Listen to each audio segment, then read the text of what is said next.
Buxoro sharafi Turkiston o'lkalariga do'rig ketgan osh sofiyasi qanday tayyorlanadi? Buning uchun muhim jihoz bo'lmish mis qozon kerak bo'ladi. Dastavval qozonga sho'rva tushib, ketidan 1 soat qaynatilgan mol go'shti joy oladi. Mana endi eng qiziq va muhim joyi. Sariq va qizil sabzi, noxat, mayda qilib to'ralgan dumba va magizni oshpaz akamiz qozonga terib, shu tartibda yana bir bor takrorlaydilar. Guruchi ham o'ziga xos ivitib tayyorlanadi. Ko'rib turganingizdek, yaxshilab yurgandan keyin tuz berib, 1 soat turgandan keyin qozonda qaynab turgan suvda bor yo'g'i 2-3 daqiqa mehmon bo'ladi. Qarabsizki, mis qozonga tushishga tayyor. Osh sofiyda qo'g'irilish jarayoni bo'lmaydi. Aynan shunisi bilan boshqa oshlardan ajralib turadi. Guruchlarimiz mehr bilan bir joyga to'plab, yana yaxshilab dimlanish uchun teshiklar hosil qilinadi. Endi o'zini maxsus qopqog'iga yopib, dam olishga qo'yib berish kerak.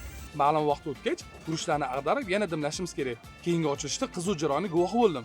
Guruch ustiga qizib turgan paxta va kunjut yog'i aralashmasi sepilar ekan. Bu oshning mazasiga maza qo'shadigan sirli ishlardan biri ekan. Oxirgi adarish.